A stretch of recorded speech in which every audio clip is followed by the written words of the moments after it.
ವೇದವಾಕ್ಯವೆಲ್ಲ ಮೋಹದಿ ಕನ್ನಡದಿ ಹೋಲಿಸುತ್ತ ಜನರ ವೇದಾಮತಿ ಗೆಳಸಿರುವ ಸಾಧು ನಿಜ ಗುಡಿಗೆ ಮಣಿಯುವೆನೋ, ಸಾಧು ನಿಜ ಗುಡಿಗೆ ಮಣಿಯುವೆನು. ನಿಜವನ್ನರಿಸುವ ಶ್ರೀ ನಿಜ ಗುಣಿಯ ಗ್ರಂಥವನ್ನು ನಿಜವಾಗಿ ಬೇಡಿ ನಿಜ ಧೂಳ್ಮಾನ ಮುಳಗಿಸುವ ಸುಜನರಿಗೆ ನಿತ್ಯ ನಮಿಸುವೆನೋ, ಸುಜನರಿಗೆ ನಿತ್ಯ ನಮಿಸುವೆನು. ಭಕ್ತ ಜೀವರಿಗೆಲ್ಲ ಅದ್ವೈತ ಬೋಧಾದಿ ಸುತ್ತರನ್ನಾಗಿ ಕೈದ ಶ್ರೀ ನಡೆಸಿದ್ದ ಸಿದ್ಧರೂಢರಿಗೆ ನತನತೆ, ಸಿದ್ಧರೂಢರಿಗೆ ನತನತೆ. ಬಾಳ ಬಲ ವೇದಾಂತಕ್ಕೆ ಸರಿ ಬಾಳ ಗರ್ಜನೆ ಕೇಳುವ ತನಕ ಬಹಳ ಕೂಗುತ್ತಲಿರ್ಪವೇ ಶಾಸ್ತ್ರವೆಂಬುವ ನರಿಗಳು. ಬಹಳ ಶಕ್ತಿಯ ಶಿವ ಗರ್ಜನೆ ಬಹಳ ಕೇಳಿದ ಬಳಿಕ ಕೂಗವು. ಬಹಳ ಕೇಳಲು ಬೇಕು ವೇದಾಂತೆಂಬ ಶಾಸ್ತ್ರವನ್ನು.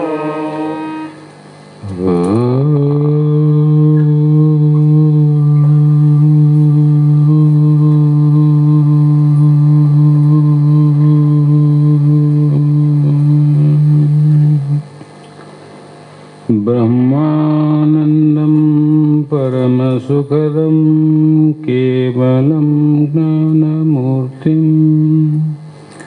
ದ್ವಂದ್ವಾತೀತಂ ಗಗನಸದೃಶಂ ತತ್ವಮಸ್ಯಾದಿಲಕ್ಷ್ಯಂ ಏಕಂ ನಿತ್ಯಂ ವಿಮಲಮಚಲಂ ಸರ್ವಧಿ ಸಾಕ್ಷೀಭೂತಂ ಭಾವಾತೀತಂ ತ್ರಿಗುಣರಹಿತಂ ಸದ್ಗುರುಂ ತಂ ನಮಾಮಿ. ಜಗದಾದಿ ಜಗದ್ಗುರು ಅದ್ವೈತ ಸಾರ್ವಭೌಮ ವೇದಾಂತ ಚಕ್ರವರ್ತಿ ಭಕ್ತರ ಕಲ್ಪವೃಕ್ಷ ಮುಕ್ತರ ಕಾಮಧೇನು ಸದ್ಗುರು ಸಿದ್ಧಾರೂಢ ಮಹಾಸ್ವಾಮಿಗಳ ಶ್ರೀ ಪಾದಪದ್ಮಗಳಿಗೂ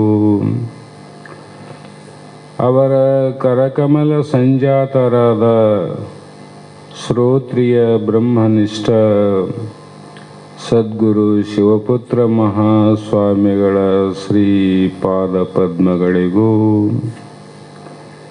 ಅವರ ಕರಕಮಲ ಸಂಜಾತರಾದ ಶ್ರೋತ್ರಿಯ ಬ್ರಹ್ಮನಿಷ್ಠ ಬ್ರಹ್ಮಲೀನ ಸದ್ಗುರು ಬಸವಾನಂದರ ಚರಣ ಕಮಲಗಳಿಗೂ ಅನಂತ ದೀರ್ಘ ದಂಡ ಪ್ರಣಾಮಗಳನ್ನು ಸಮರ್ಪಿಸುತ್ತ ಸದ್ಗುರು ಸಿದ್ಧಲಿಂಗಪ್ಪ ತಾತ ಕಪಗಲ್ ಇವರನ್ನು ಮನದೋಳು ಪೂಜಿಸುತ್ತ ತಮ್ಮೆಲ್ಲರಿಗೂ ವಂದಿಸುತ್ತ ಈ ದಿನ ಇಲ್ಲಿಯ ಪರ್ಯಂತರವಾಗಿ ಶ್ರೀಮನ್ ನಿಜಗುಣ ಯೋಗಿಗಳು ರಚಿಸಿದಂಥ ಪರಮಾರ್ಥ ಗೀತೆ ಎನ್ನುವ ಗ್ರಂಥದ ಪ್ರಥಮಗತಿಯ 11ನೇ ನುಡಿ ಇಂದಿನ ಆಧಾರದ ವಿಷಯವಾಗಿದ್ದು, ಹೀಗೆ ಮಹಾತ್ಮರು ನಿನ್ನೆ ಪರ್ಯಂತರವಾಗಿ ಬಹು ಸುಂದರವಾಗಿ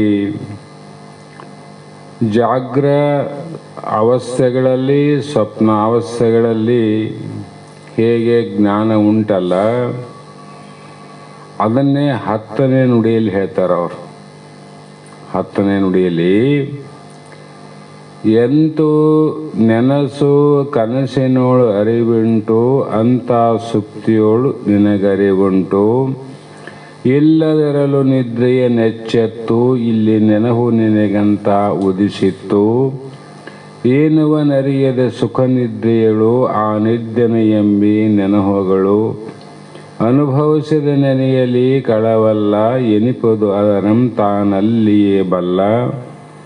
ತಮದ ಸುಖದ ನೆನಹುಗಳಾಗಿ ಸಮನಿಸದು ಅಲ್ಲಿ ಕರ್ಣಮಿಲ್ಲಾಗಿ.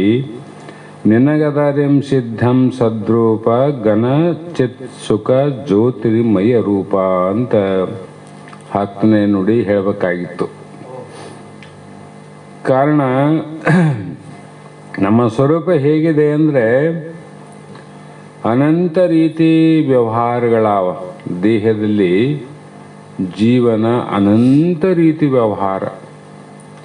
ಆ ಅನಂತ ಪ್ರಕಾರದ ವ್ಯವಹಾರಗಳು ಎಷ್ಟೇ ಇದ್ದರೂ ಕೂಡ ಅದನ್ನು ಶಾಸ್ತ್ರಗಳಲ್ಲಿ ಬಹಳಷ್ಟು ಆಗ್ತವಂತ ಕ್ರೋಢೀಕರಿಸಿ ಶರೀರದಿಂದನೂ 3 ಮಾಡ್ಯಾರ, ಮನಸ್ಸಿನಿಂದನೂ 3 ಮಾಡ್ಯಾರ, ಅವಸ್ಥೆಯಿಂದನೂ 3 ಮಾಡ್ಯಾರ. ಇವೆಲ್ಲ ಬಹಳ ಸಮಂಜಸವಾಗಿ ಮಾಡಿದ್ದು, ಯಾರೂ ಮಾಡಕ್ಕೆ ಬರಂಗಿಲ್ಲ ಭಾಗ. ಅವು ವ್ಯವಹಾರಗಳು 3 ಪ್ರಕಾರ. ತಮೋಗುಣದ ವ್ಯವಹಾರಗಳು ಬೇರೆ, ಮನುಷ್ಯ ಮನಸ್ಸಿನ ರಜೋಗುಣದ ವ್ಯವಹಾರಗಳು ಬೇರೆ, ಮನುಷ್ಯನ ಮನಸ್ಸಿನ ಸಾತ್ವಿಕ ಗುಣದ ವ್ಯವಹಾರಗಳು ಬೇರೆ ಬೇರೆ ಅವಿಲ್ಲ, ನಮಗೆಲ್ಲ ಅನುಭವ. ಹಾಗಾಗಿ ಅಲ್ಲಿ ಎಂತೂ ನೆನಸು ಅಂದರೆ ಹೇಗೆ ಜಾಗ್ರದಲ್ಲಿ ಸ್ವಪ್ನಗಳಲ್ಲಿ ನಾವು ತಿಳಿತೀವಿಲ್ಲ. ಜಾಗ್ರದ ವ್ಯವಹಾರವನ್ನು ತಿಳಿತೀವಿ, ಸ್ವಪ್ನದ ವ್ಯವಹಾರವನ್ನು ತಿಳಿತೀವಿ. ತಿಳಿಯುವುದರಿಂದ 2 ಜ್ಞಾನ ಉಂಟು ಅಂತ ಅರ್ಥ ಆಯ್ತು. ಸ್ವಪ್ನದಲ್ಲಿ ಜ್ಞಾನ ಅದ, ಮತ್ತು ನೆನಸು ಅಂದರೆ ಜಾಗ್ರದಲ್ಲಿನೂ ಕನಸಿನಲ್ಲಿನೂ ಆದ.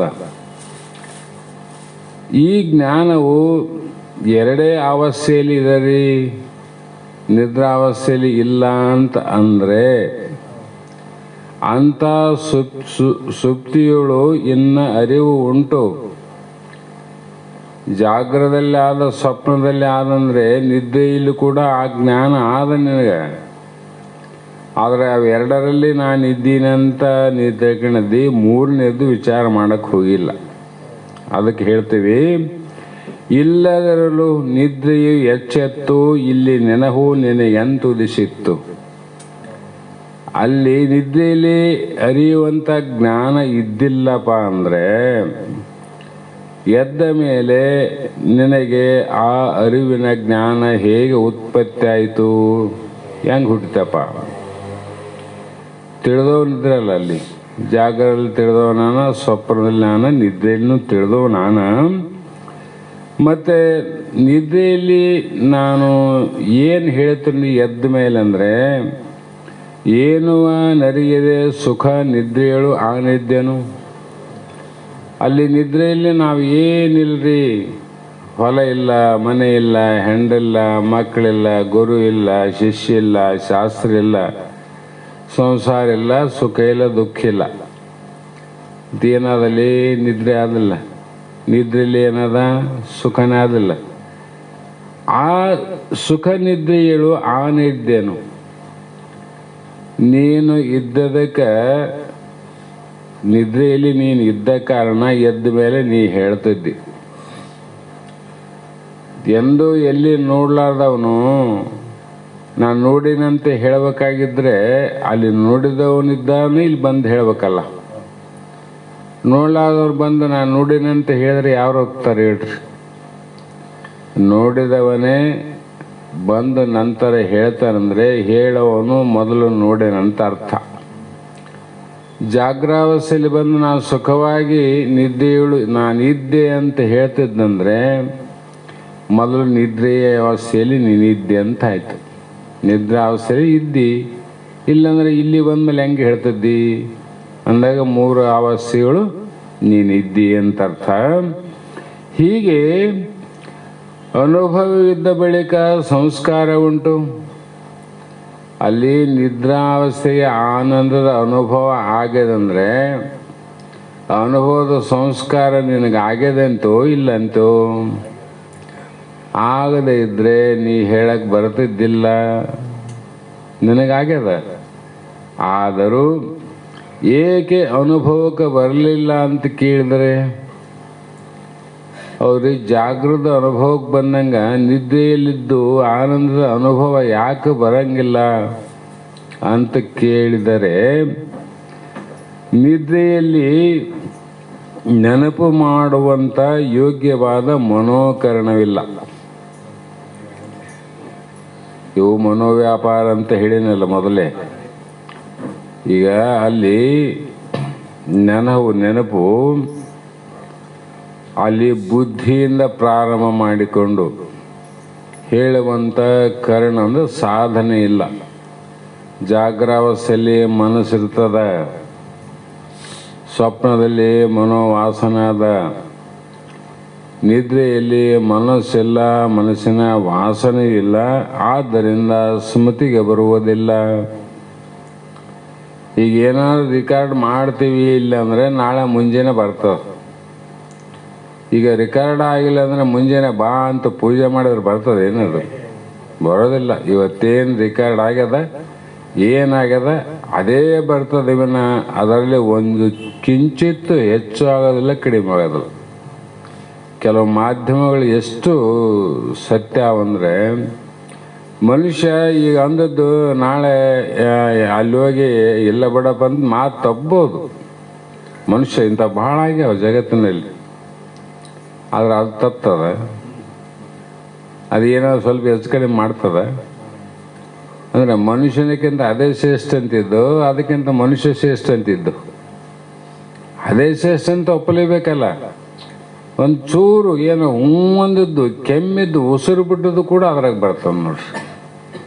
ಆದರೆ ಮನುಷ್ಯ ಬಾಯಿ ಬಿಟ್ಟು ಮಾತಾಡಿದ್ದೇ ಇನ್ನೊಂದಲ್ಲಿ ಮರೆತು ಬಿಡ್ತಾನೆ. ಬಾಯಿ ಬಿಟ್ಟಿರ್ತಾನೆ, ಮತ್ತೊಂದಲ್ಲಿ ಇಲ್ಲಪ್ಪ ನಾನು ಕೇಳಿಲ್ಲ, ನಾನು ಅಂದಿಲ್ಲ, ನಾನು ನೋಡಿಲ್ಲ ಅಂದ್ಬಿಡ್ತಾನೆ. ಹಾಗೆ ಹೇಳುವ ಕಾರಣ ಏನಂದರೆ, ಇಲ್ಲಿ ಸಂಸ್ಕಾರ ಇದ್ದದಕ್ಕೆ ಬೆಳಗ್ಗೆ ಅಲ್ಲಿ ಬರ್ತದೆ.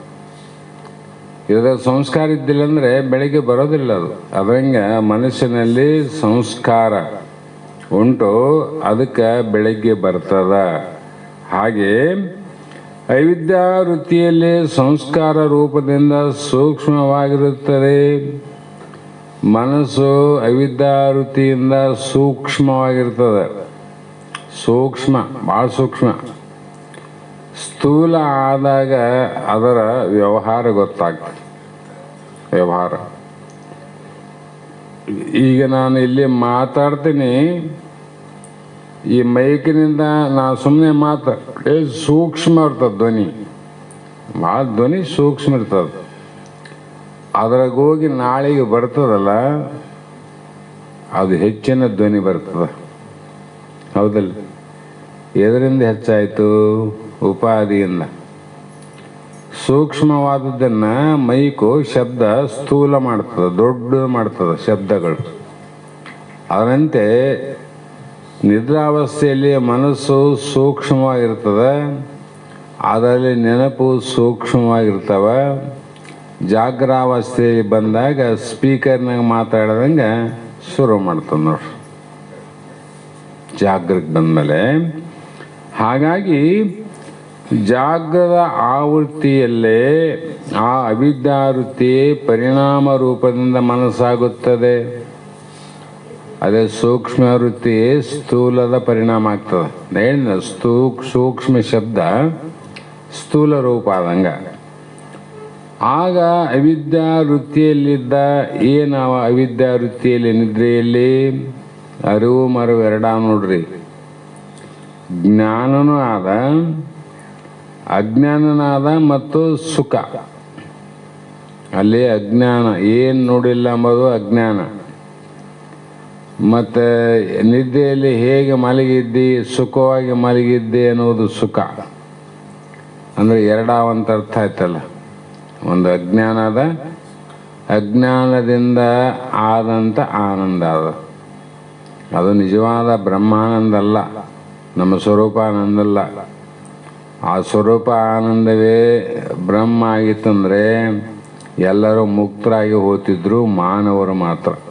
ಯಾಕೆ ಮಾನವನಿಗೆ ಮೂರಾವಸ್ಥೆ ಅಲ್ಲ, ಆರಾಮ 12 ತಾಸು 12 ಕ್ಷಣವಾದೊಡೆಯಾಗಲಿ ಕ್ಷಣದ ಅರ್ಧದೊಡೆಯಾದರೂ ಆಗಲಿ ನಿಜದ ನೆನವೇ ಸಾಕು ಅಂದ್ರ ಮಹಾತ್ಮ. ಒಂದು ಕ್ಷಣ ಅರ್ಧ ಕ್ಷಣ ಬ್ರಹ್ಮಾಕಾರ ವೃತ್ತಿ ಬಂದರೆ ಸಾಕು, ಮುಕ್ತ ಆಗ್ತಾನಂದಾಗ 12 ತಾಸು ನಾವು ನಿದ್ದಾಗ ಬ್ರಹ್ಮಾನಂದ ಇವೆಲ್ಲ ಅದೇ ಬ್ರಹ್ಮಾನಂದ ಆಗಿದ್ದರೆ ನಾವು ಎಂಥ ಮುಕ್ತರಾಗಿದ್ವಿ ಎಲ್ಲರೂ. ಒಂದು ಕ್ಷಣ ಆ ಬ್ರಹ್ಮದ ನಿಜವಾದ ಆನಂದದ ಒಂದು ಕ್ಷಣ ಹೊಡೆದ್ರೆ ಅಷ್ಟು ಪರಿಣಾಮ ಆಗ್ತದೆ.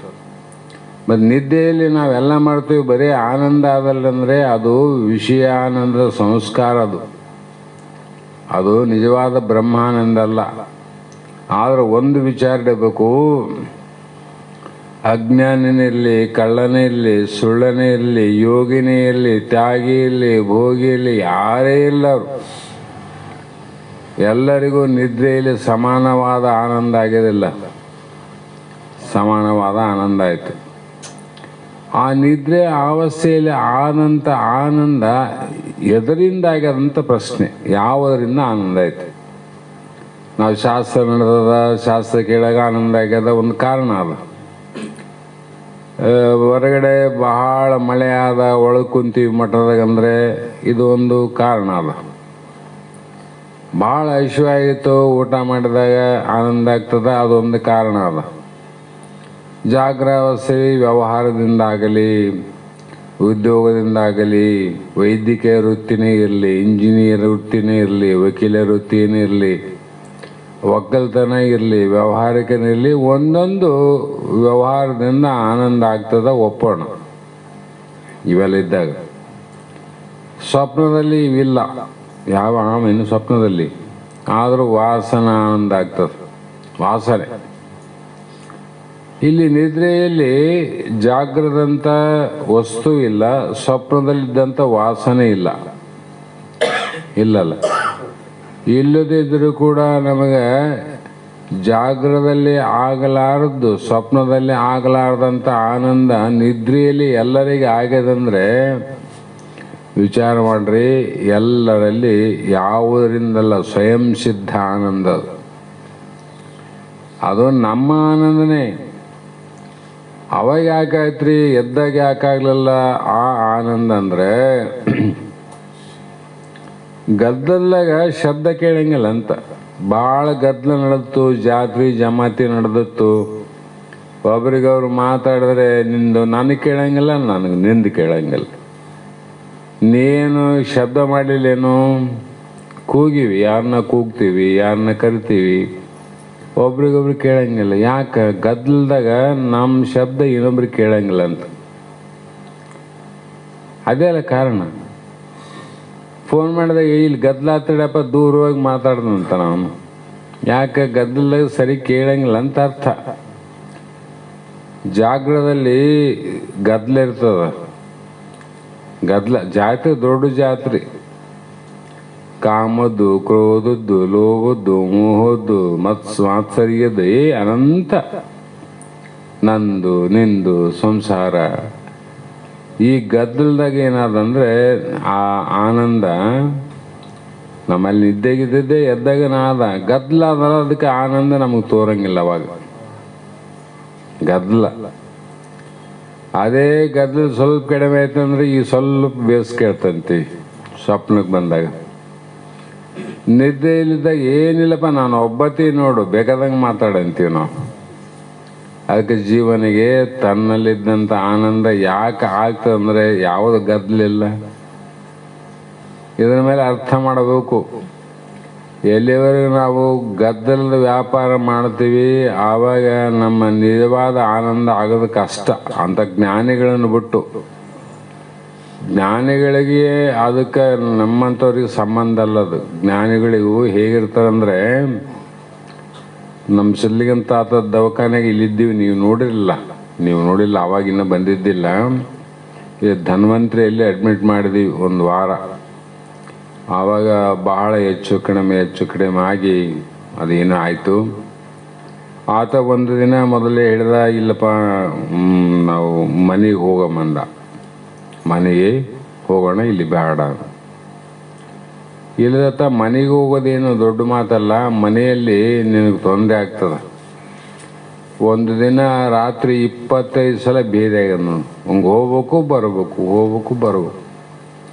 ಮಂಚಕ್ಕೆ ಮಲಗಿದ್ರೆ ಇಷ್ಟತ್ರ ಹೊಟ್ಟೆ ಹುಬ್ಬೇಕು, ಸಿರಿಂಜ್ ಹಾಕಿದ್ರೆ 4 ಬಾಟ್ಲು ನೀರು ಬರಬೇಕು, ಅರ್ಧ ಗಂಟೆ ಬಿಡಬೇಕು, ಮತ್ತೆ ಹೆಂಗಿದ್ದು ಹೊಟ್ಟೆ ಹಂಗೆ ಆಗ್ಬೇಕು. ಈ ಥರ ಇತ್ತು. ಆತಗ ಒಬ್ಬತ್ತಿಗೆ ಹೋಗಿ ಸಾಧ್ಯನೇ ಇಲ್ಲ. ನಾ ಹೇಳಿದೆ, ತಾತ ಏನಾಗ್ತದೆ ಇಲ್ಲೇ ಮಾಡ್ರಿ, ಮೂತ್ರನೂ ಮಾಡ್ರಿ, ಏನೇ ಮಾಡ್ರಿ, ನಾವೆಲ್ಲ ಸೇವೆ ಮಾಡ್ತೀವಿ, ಏನು ದೊಡ್ಡದಿಲ್ಲ, ಅಲ್ಲಿ ಹೋಗೋದು ಬೇಡ ಅಂದರೆ ಆ ಗಣವಾಗ ನಾವು ಇಡ್ತಾರೆ. ಹಂಗಿತ್ತು. ಇಲ್ಲ ತಮ್ಮ ಅಲ್ಲಿಗೆ ಹೋಗಂತಿತ್ತು, ಕಾಲು ಮಡಿಬೇಕಾದ್ರೂ ಅಲ್ಲಿಗೆ ಹೋಗು. ಆತನ ಹೋಗ್ಬೇಕಾದ್ರೆ ಇಬ್ಬರನ್ನ ಹಿಡ್ಕೊಂಡು ಹೋಗ್ಬೇಕು ಆ ಕಡೆ ಈ ಕಡೆ. ಆ ದೊಡ್ಡ ಡೋರ್ ಇದು 3 ಜನ ಒಮ್ಮೆಲೆ ಹೋಗಿ ಬರ್ತಿತ್ತು. ನಮ್ಮಲ್ಲಿ ನಾವೊಬ್ಬರೇ ಹೋಗಿ ದಪ್ಪನವ್ರು ವಾಪಸ್ ಬರೋಕೆ ನಮಗೆ ತಿಪ್ಪಲಾಗುತ್ತೆ. ಮತ್ತು ಅಂಥದ್ದನ್ನ ಕರ್ಕೊಂಡು ಇಬ್ಬರು ಹೋಗಿ ಎಲ್ಲ ಮಾಡಿ ಹೊರಗೆ ಬರೋದು ಹೆಂಗೆ ಸಾಧ್ಯ ಅದ? ಹಾಗಾಗಿ ತಾತ ಬೇರೆ ಏನು ಕಾರಣ ಇಲ್ಲ, ಈ ಕಾರಣಕ್ಕಾಗಿ ಇಲ್ಲಿ ವ್ಯವಸ್ಥೆ ಭಾಳ ಚಲೋ ಅದ. ಡಾಕ್ಟ್ರು ಕೂಡ ನಮಗೆ ಭಾಳ ಸೌಕರ್ಯ ಮಾಡ್ಯಾರ, ನಿಮ್ಗೇನು ಬೇಕು ವ್ಯವಸ್ಥೆ ಮಾಡ್ತೀವಿ ಅಂತಲೂ ಹೇಳ್ಯಾರ. ಇಲ್ಲೇನು ತೊಂದರೆ ಇಲ್ಲ ಏನಮ್ಮ ಅಂತ ಹೇಳಿದೀವಿ. 1 ದಿನ ಇದ್ದ, 2ನೇ ದಿನ ಮತ್ತೆ ಶುರು ಮಾಡಿದ್ವಿ ನಾವು. ಅಲ್ಲಪ್ಪ ಹೋಗಮ್ಮ, ಹಿಂಗ್ಯಾಕಂತಾನೆ ಯಜಮಾನ ಅಂತ ಅಂದ್ಕೊಂಡು ಮತ್ತೆ ವಿಚಾರ ಮಾಡಿದೆ. ತಾತ ಇಲ್ಲಿ ಆಸ್ಪತ್ರೆ ನೀ ಇದ್ದಿ, ಮತ್ತು ನಿಮ್ಮ ಏಕಾಂತಕ್ಕೆ ಬರೋರು ಹೋಗೋರು ಭಾಳ ಮಂದಿ ಆಯ್ತು. ಭಾಳ ಜನ ಪಾಪ ಅಲ್ಲೇ ಇರ್ತಿದ್ರು. ನಮ್ಮವರೆಲ್ಲ 16-17 ಮಂದಿ ಬೆಳಗ್ಗೆ ತಪ್ಪಿರ ಮಧ್ಯಾಹ್ನ ತಪ್ಪಿರ ಸಾಯಂಕಾಲ ಅಂತೂ ಎಲ್ಲರೂ ಅಲ್ಲೇ ಇರೋರು, ತಾಸು ಕುಂತು ಹೋಗ್ತಿದ್ರು. ಹಿಂಗೆ ಬರೋರು ಹೋಗೋರಿಂದ ನಿಮಗೆ ಆತಂಕ ಆಗ್ತದೇನು? ಅವ್ರ ಜ್ಞಾನಿಗಳದು. ಅದಕ್ಕೆ ಆ ಥರ ಆತಿತ್ತು. ಇಲ್ಲಿದ್ರೆ ಜನ ಬರೋರು ಹೋಗೋರು ತೊಂದರೆ ಆಗ್ತದಪ್ಪ. ಅದಕ್ಕೆ ಮನೆಗೆ ಹೋಗಂದ್ರೆ ನಾನು 8 ದಿನ ರಜೆ ಹಾಕ್ತಾನೆ, ಬಾಗಿಲು ಮುಂದೆ ಸ್ಟೂಲ್ ಹಾಕೊಂಡು ಕುಂದಿರ್ತೀನಿ, ಯಾರನ್ನೂ ಒಬ್ಬರನ್ನ ಒಳಗೆ ಬಿಡಂಗಿಲ್ಲ. ಹಂಗೆ ವ್ಯವಸ್ಥೆ ಮಾಡ್ತಂತ. ಹಂಗೇನಾದ್ರೂ ಇದ್ರೆ ಹೇಳ್ರಿ ಅಂದು ನನಗೆ ತಿಳಿದದ್ದು ಹೇಳಿದೆ. ಅವ್ರಿಗೆ ಒಂದೇ ಮಾತು ಹೇಳಿದತ್ತ, ಅದಕ್ಕೆ ಏನು ಸಂಬಂಧಮ್ಮ, ಡಂಗರು ಇಡ್ಲಿ ಎದ್ರಿಗೆ ನಮಗೇನು ಮಾಡೋದು ಅಂತ. ಡಂಗರು ಬಾರಿಸ್ಲಿ, ನಮಗೆ ಇಲ್ಲಿ ಕುಂತವ್ರು ಹೊರಗೆ ಯಾರನ್ನೊಬ್ರು ಸೀಟಿ ಹೊಡೆದ್ರೆ ಲಕ್ಷ ಹೋಗ್ತದೆ ನಮಗೆ, ಹೌದಾ ಇಲ್ಲ? ಒಂದು ಬಾಣ ಹೊಡೆದ್ರೆ ಲಕ್ಷ ಹೋತಂತ್ರು ಇಲ್ಲ. ಮತ್ತು ಎದುರಿಗೆ ಡೊಳ್ಳು ಬಾರಿಸ್ಲಿ ನಮಗೇನು ಅನ್ಬೇಕಾದ್ರೆ ಎಂಥ ತಾಕತ್ತು ಧೈರ್ಯ ವೃತ್ತಿದಿರ್ಬೇಕಲ್ಲ. ಆ ಮಾತಿಗೆ ನಾ ಹೇಳಬೇಕಾಗ್ಯದ. ಯಾಕಂದರೆ ಇದು ಜ್ಞಾನಿಗಳನ್ನು ಬಿಟ್ಟು, ಜ್ಞಾನಿಗಳಿಗೆ ನಡೀತದ, ಸಾಮಾನ್ಯರಿಗೆ ಬಹಳ ಕಷ್ಟ ಅದ. ಅದಕ್ಕಾಗಿ ಸಂಸ್ಕಾರವು ಮನುಷ್ಯಗಾಗಿ ಆಮೇಲೆ ಸ್ಮೃತಿ ಆಗುತ್ತದೆ. ಇಲ್ಲಿ ಮಾತು ಅದ್ರಾಗ ಹೋಗ್ತದೆ, ಅದನ್ನ ಮಾತು ಅದ್ರಾಗ ಬರ್ತದೆ. ಈಗ ಒಂದಕ್ಕೊಂದು ಸಂಬಂಧ. ಹೀಗೆ ಜಾಗ್ರದ ಅವಸ್ಥೆಯಲ್ಲಿ ನಾನು ಇದ್ದೇನೆ ಎಂಬ ಅನುಭವ ಇರುವುದರಿಂದ ನೀನು ಅದಕ್ಕೊಂದು ತಪ್ತಾರೆ. ಜಾಗ್ರದ ಅವಸ್ಥೆಯಲ್ಲಿ ನಾನು ಇದ್ದೆ ಅಂದರೆ ಸದ್ರೂಪ ನೀನೇ ಆದಿ. 3 ಕಾಲದಲ್ಲಿರುವುದು ಸದ್ರೂಪ ಅದು. ಮತ್ತು ಸುಷುಪ್ತಿಯಲ್ಲಿ ಚಿದ್ರೂಪನು ಸುಷುಪ್ತಿಯಲ್ಲಿ ಯಾವ ವಿಷಯಗಳು ಇಲ್ಲದಿದ್ದರೂ ಸುಖವಾಗಿ ಇರುವುದರಿಂದ ಆನಂದ ರೂಪನು ನೀನೆ. ಅದಕ್ಕಾಗಿ ಘನ ಚಿತ್ ಸುಖ ಜ್ಯೋತಿರ್ಮಯ ರೂಪು. ನೀನು ಹೇಗಿದ್ದಿ ಅಂತ ಹೇಳಿದರೆ ಸ್ವಯಂ ಪ್ರಕಾಶ ರೂಪ. ಸ್ವಯಂ ಪ್ರಕಾಶ ಇದು ಯಾರಿಗಾದ ಸ್ವಯಂ ಪ್ರಕಾಶ ಅಂದರೆ ಚಂದ್ರನಿಗೂ ಇದಿಲ್ಲ, ನಕ್ಷತ್ರಕ್ಕೂ ಇಲ್ಲ, ಸೂರ್ಯರಿಗೂ ಇಲ್ಲ. ಇದು ಸ್ವಯಂ ಪ್ರಕಾಶ ಇರುವುದು ಬ್ರಹ್ಮಕ್ಕೊಂದೇ, ಆತ್ಮನೊಂದೇ ಸ್ವಯಂ ಪ್ರಕಾಶ. ಅದಕ್ಕೆ ಜಾಗ್ರಾವಸ್ಥೆಗೂ ಸ್ವಪ್ನದಲ್ಲೂ ತಾನೇ ತಿಳಿತಾನ. ನಿದ್ರೆಯಲ್ಲಿ ಆದಂಥ ಆನಂದವನ್ನು ನೀನೇ ತಿಳಿತಿದ್ದಂದರೆ ಸದ್ರೂಪನು ನೀನೇ, ಚಿದ್ರೂಪನು ನೀನೇ ಮತ್ತು ಆನಂದ ರೂಪನು ನೀನೇ ಅಂತ. ಹೀಗೆ ಸಚ್ಚಿದಾನಂದ ಸ್ವಯಂ ಪ್ರಕಾಶವು ಸಿದ್ಧವಾಗಿರುತ್ತದೆ. ಯಾಕಂದರೆ ಸ್ವಯಂ ಪ್ರಕಾಶನು ನೀನೇ ಆಗಿರುವೆ ಎಂಬುದೇ ಸಿದ್ಧವಾಯಿತು. ಸ್ವಯಂ ಪ್ರಕಾಶ ಯಾರು? ನೀನೇ ಅಲ್ಲ. ಜಾಗ್ರಾವಸ್ಥೆಯನ್ನೇ ಬೆಳೀತಿದ್ದಿ. 3 ಅಂತಸ್ತು ಮನೆ ಆದ. ಜಾಗ್ರದ ಒಂದು ಮನೆ, ಸ್ವಪ್ನದ ಮಧ್ಯದ್ದು, ಸುಸುಪ್ತ ಅವಸ್ಥೆ ಕೆಳಗಿಂದು. ಹೌದಾ?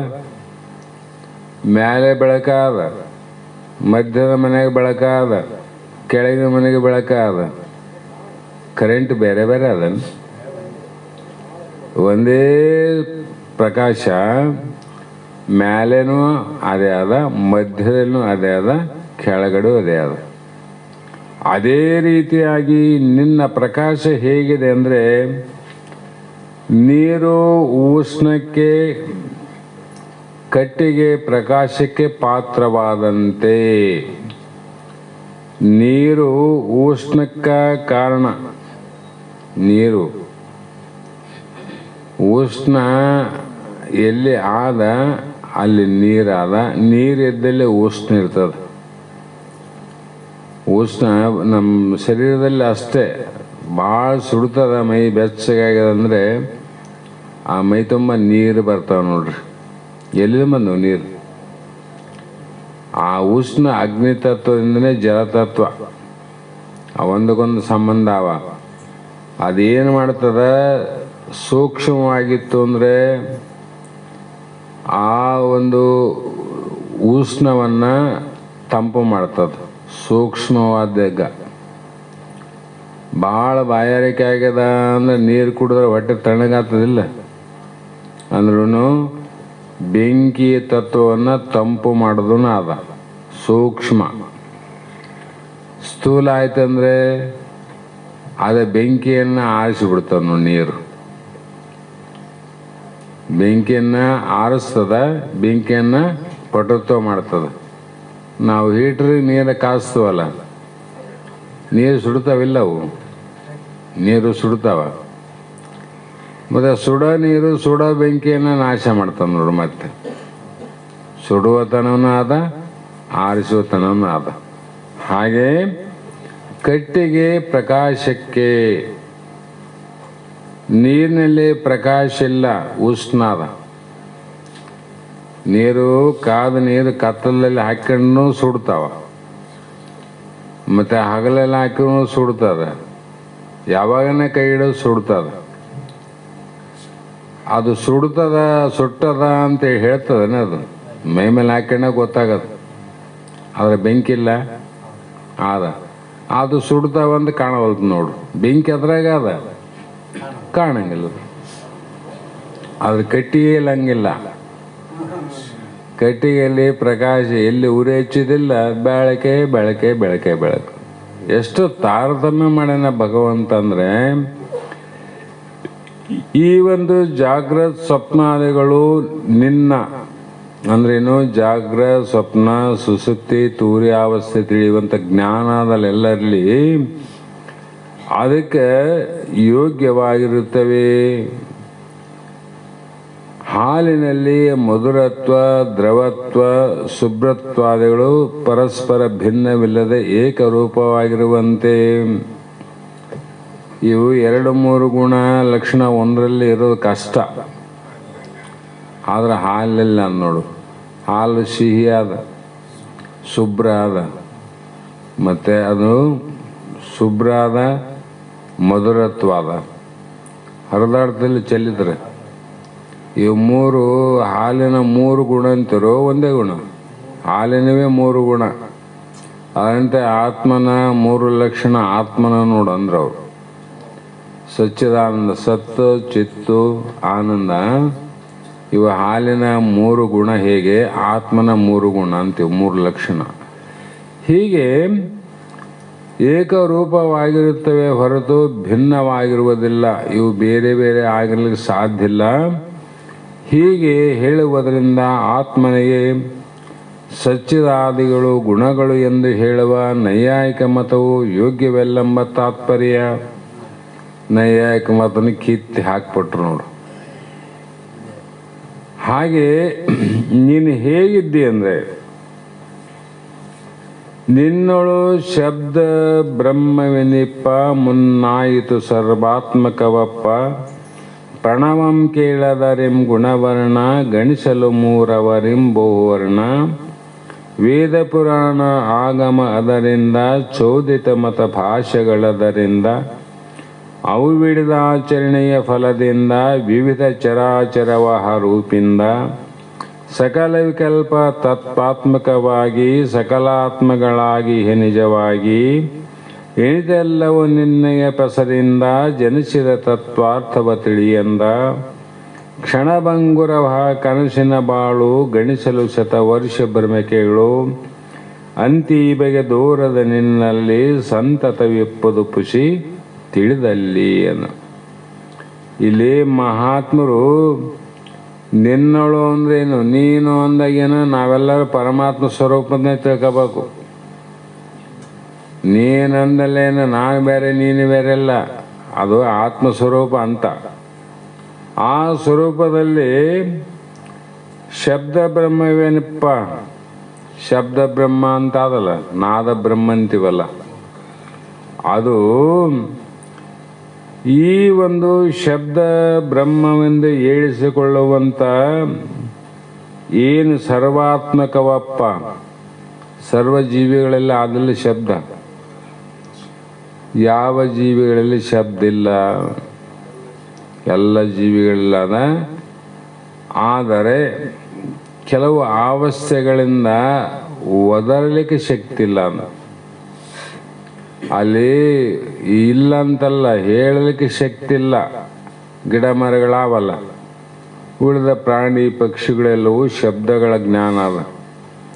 ಅವುಗಳ ಭಾಷೆ ಅವಾಗ ತಿಳಿತದ, ನಮಗೆ ತಿಳಿಯಂಗಿಲ್ಲ.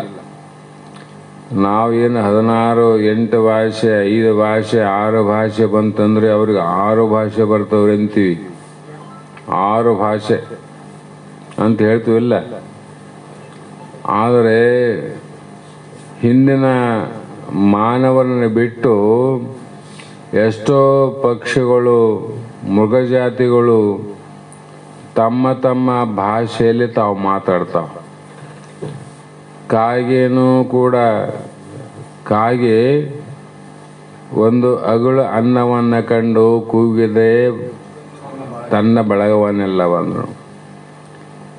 ನಾವೆಲ್ಲ ನಡೆದ್ರೆ ಅಲ್ಲಿ ಬರ್ರಿಯಪ್ಪ ಲಗ್ನ ಕಡೆ ಒಮ್ಮೆ ಊಟ ಅದ ಬರ್ರಿ, ಆ ಕಡೆ ಅಪಸ್ತಾದ ಬರ್ರಿ, ಇನ್ನೊಂದಾದ ಹೋಗಂಬರ್ರಿ ಅಂತೀವಲ್ಲ.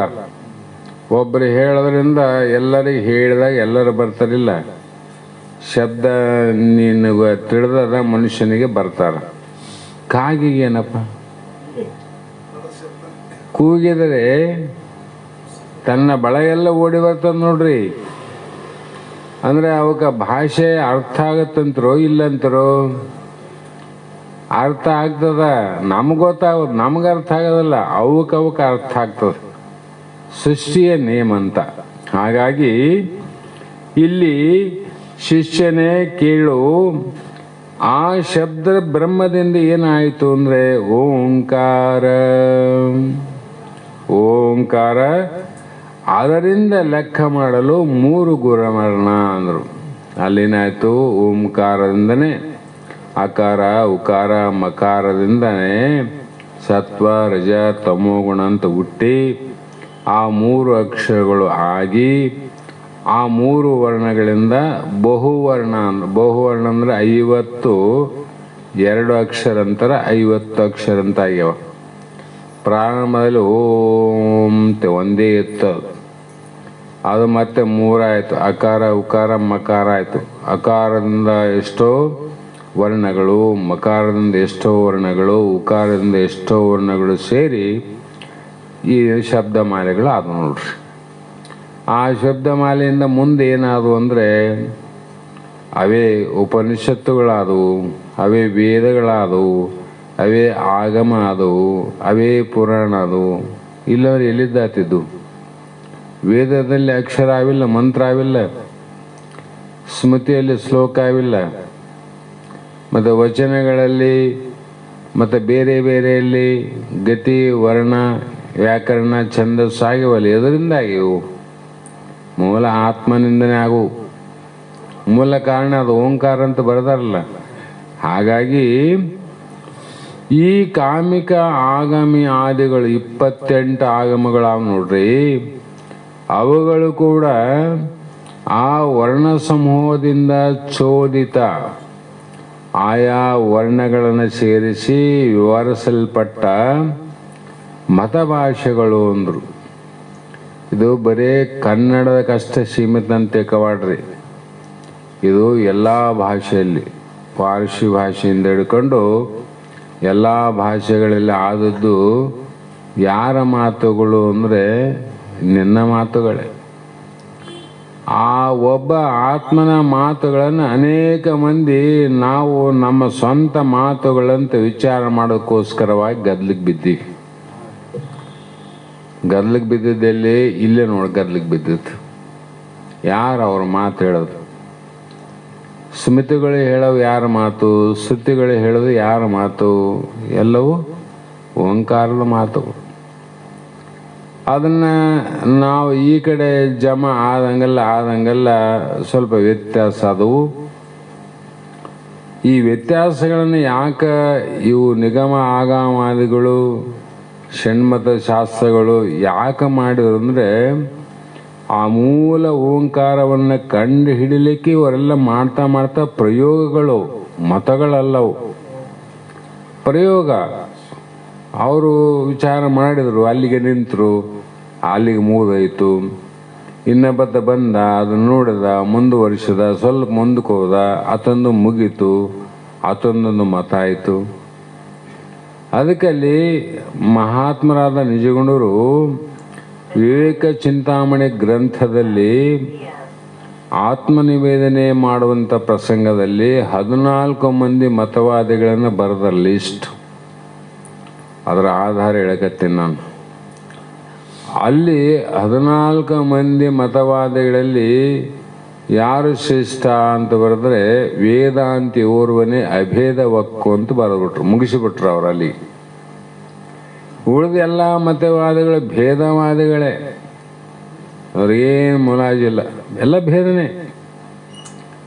ಆದರೆ ಅಭೇದವಾದ ಯಾವುದು ಅಂದರೆ ವೇದಾಂತಿ ಓರ್ವನೇ.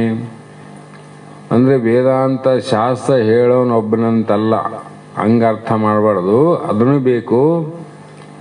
ಮೊದಲು 4 ವೇದಗಳಲ್ಲಿರುವಂಥ ವೇದದ ಶಿರೋಭಾಗದ ಮಹಾವಾಕ್ಯವನ್ನು ವಿಚಾರ ಮಾಡಿದವನು ಒಬ್ಬನೇ ಮಾತ್ರ ಅಭೇದ ನೋಡು. ಅವನಂದ್ರೆ ಶಿವಜೀವರ ಏಕತ್ವ. ಇಲ್ಲಂದ್ರೆ ಎಲ್ಲಿ ಬರ್ತದ್ರಿ ಏಕತ್ವ? ಸುಮ್ಮನೆ ಐತೇನು ಇದೆಲ್ಲ? ಎಲ್ಲ ನಾಮರೂಪಗಳ ಗಂಟು ಹೃದಯ ಗ್ರಂಥಿಯನ್ನು ಕಿತ್ತು ಹೊಕ್ಕಟ್ಟು ಕಣ್ಣಿಗಿದ್ರೂ ಕಾಣಲಾರ್ದಂಗೆ ಆಗಬೇಕಾದ್ರೆ ಎಷ್ಟು ಅದರಲ್ಲಿ ಇರ್ಬೋದು ಅಂತ ತಾಕತ್ತು. ಕಣ್ಣೆದುರಿಗೆ ಆದ್ರೆ ಅದು ಯಾವುದು ಕಾಣಬಾರ್ದು, ಯಾವುದು ತೋರುವಂಥ ನಾಮರೂಪದ ಯಾವುದೇ ತೋರಬಾರ್ದಲ್ಲಿ. ದೇಹ ಮೊದಲುಗೊಂಡು ಇಂದ್ರಿಯಾದಿಗಳ ಮೊದಲುಗೊಂಡು ಪ್ರಾಣಾದಿಗಳ ಮೊದಲುಗೊಂಡು ಇವೆಲ್ಲವೂ ಕೂಡ ಆತನಿಗೆ ತೋರದೆ ಅಂದರೆ ಲಕ್ಷ್ಯದಲ್ಲಿ ಬರದೆ. ತೋರಬಾರ್ದಂದ್ರೆ ಏನು? ಲಕ್ಷ್ಯದಲ್ಲಿ ಬರಂಗಿಲ್ಲ ಅಂತ. ಅಲಕ್ಷ್ಯವಾಗಿದ್ದು, ತೋರುವ ವಸ್ತುಗಳಿಗೆ ಅಲಕ್ಷ್ಯವಾಗಿದ್ದು ತೋರದ ವಸ್ತುವಿನಲ್ಲಿ ಲಕ್ಷ್ಯ ಇಟ್ಟವನೇ ಬ್ರಹ್ಮಜ್ಞಾನಿ ನೋಡು. ಅವ್ರು ಯಾರೇ ಇಲ್ಲ, ತೋರ್ತದೇನು ಬ್ರಹ್ಮಜ್ಞಾನ. ಅದರಲ್ಲಿ ಲಕ್ಷ್ಯ ಯಾರಿಗೆ ನಿಂತದ ಅದು ತುರ್ಯಾವಸ್ಥೆ. ಅದು ಅಲ್ಲಿ ಏನಾದವು ಅಂದರೆ, ಈ ರೀತಿ ಋಗ್ಗಾದಿ ವೇದೋಕ್ತ ಕರ್ಮಗಳನ್ನ ಪರಿಗ್ರಹಿಸಿದ ಅನುಷ್ಠಾನದ ಪುಣ್ಯ ಪಾಪ ಮಿಶ್ರರೂಪ ಫಲದಿಂದ ನಾನಾ ಪ್ರಕಾರದ ಚರ ಅಚರ ರೂಪಿಂದ ಸ್ಥಾವರ ಜಂಗಮ ರೂಪಿಂದ ಸಕಲ ವಿಕಲ ತತ್ವಾತ್ಮಕನಾಗಿ ಕಾರ್ಯ ಕಾರಣಾತ್ಮಕವಾಗಿ ಪ್ರಪಂಚವಾಗಿ ಅನೇಕ ಆತ್ಮಗಳಾಗಿ ತೋರುವಂಥ ಈ ಸರ್ವ ಪ್ರಪಂಚವು ಯಾರಿಗೆ ಸಂಬಂಧ ಆದ್ರಿ? ನಿನ್ನ ಓಂಕಾರ ಸ್ವರೂಪಕ್ಕೆ ಸಂಬಂಧ ಅದ. ಯಾರಿಗೆ ಸಂಬಂಧ? ನಿನ್ನ ಓಂಕಾರಕ್ಕೆ ಸಂಬಂಧ. ಮನೆಗೆ ಎಷ್ಟು ಮಂದಿ ಯಾರಂದ್ರೆ ಮನೆ ಯಜಮಾನಿಗೆ ಸಂಬಂಧ ಯಾರೋ ಇಲ್ಲ?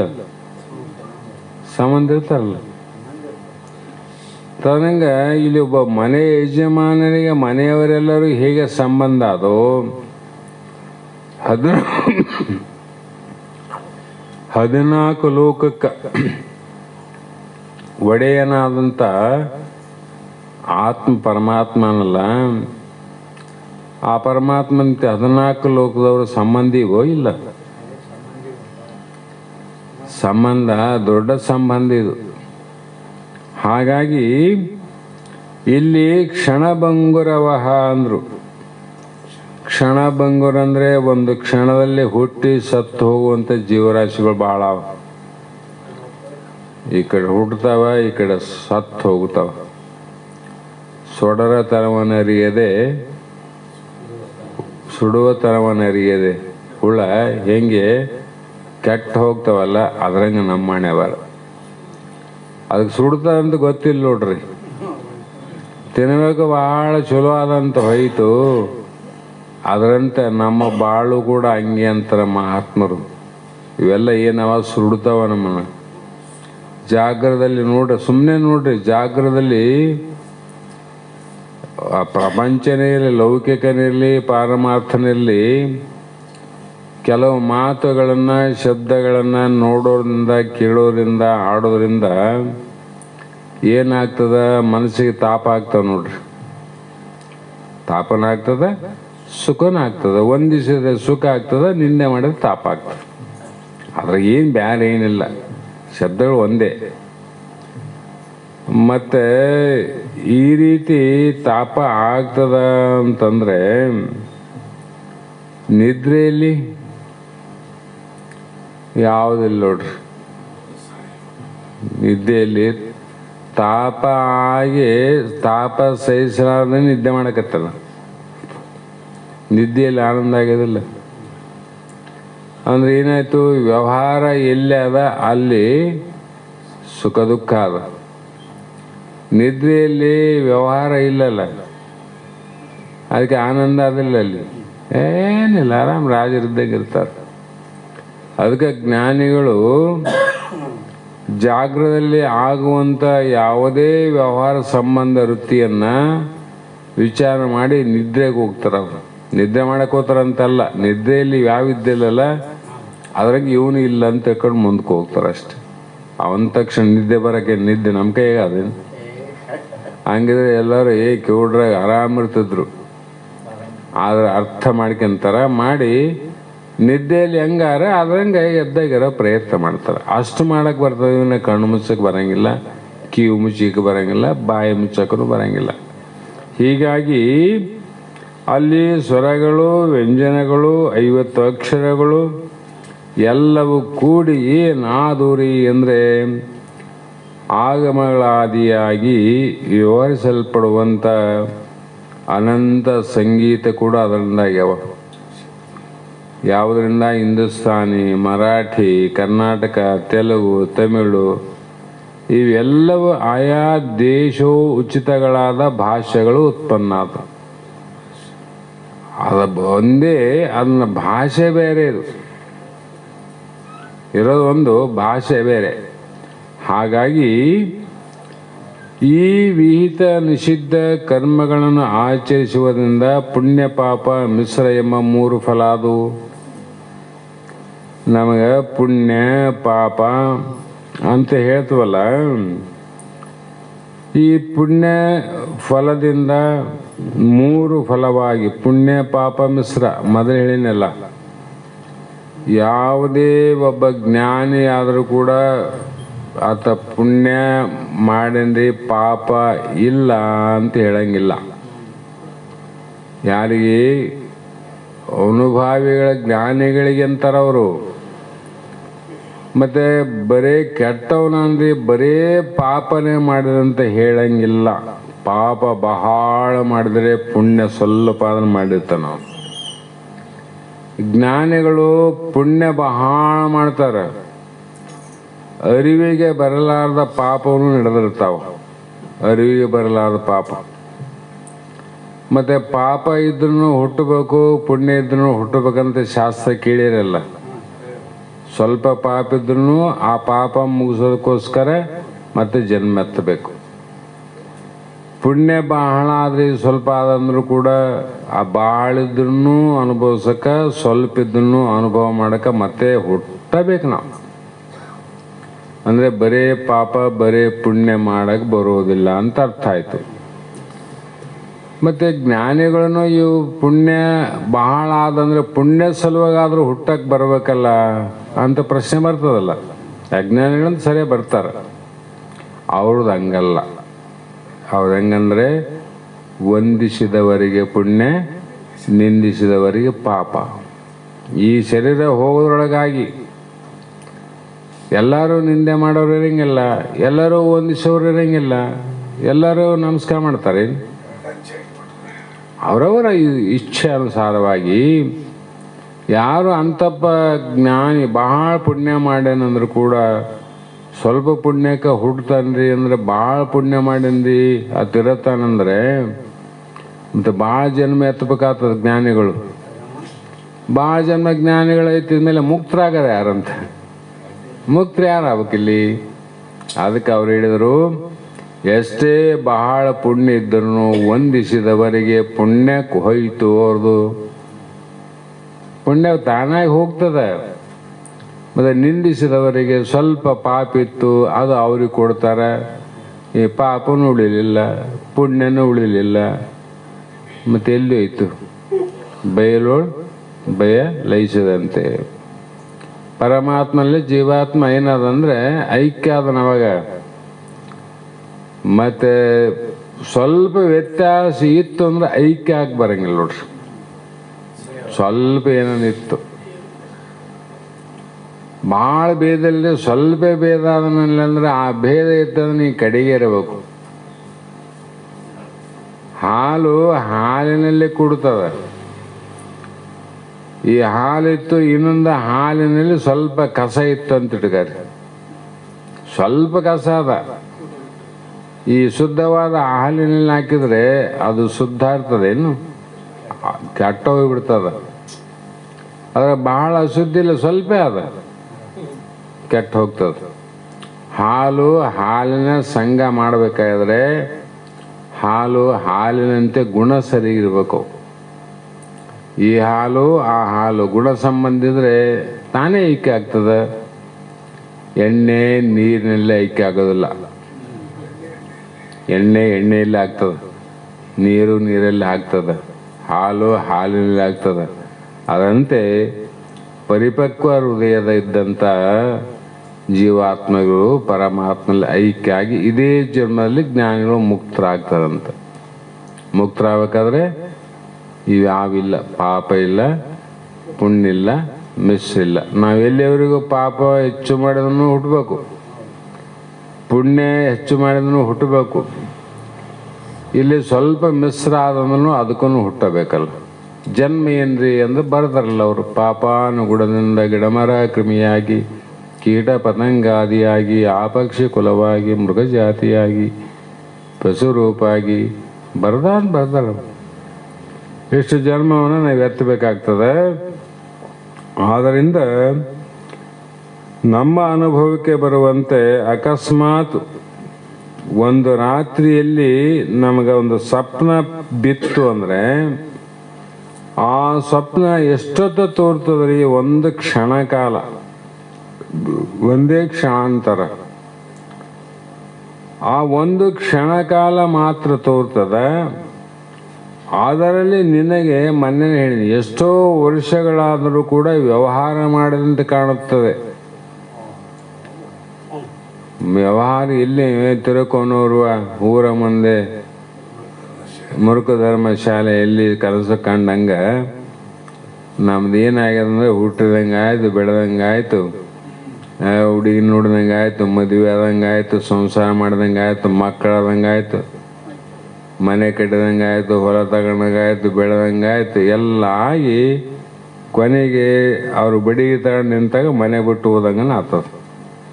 ಸಾಕಿದ್ರೆ ಬೇಸು ಮನೆ. ಪುಣ್ಯ ನಿಂದಿತ್ತು ಅಂದರೆ ಸಾಕ್ತಾರೆ, ಅವ್ರಿಗೆ ಬೈಬಾರ್ದು ನಾವು. ನಮ್ಮ ಪುಣ್ಯ ಜಬರ್ದಸ್ತ್ ಇತ್ತಂದರೆ ಸುಡುಗಾಡದಾಗಿರೋ ನೀನು ಅಲ್ಲಿ ನಿನ್ನ ಸಾಕ್ತಾನ ಭಗವಂತ.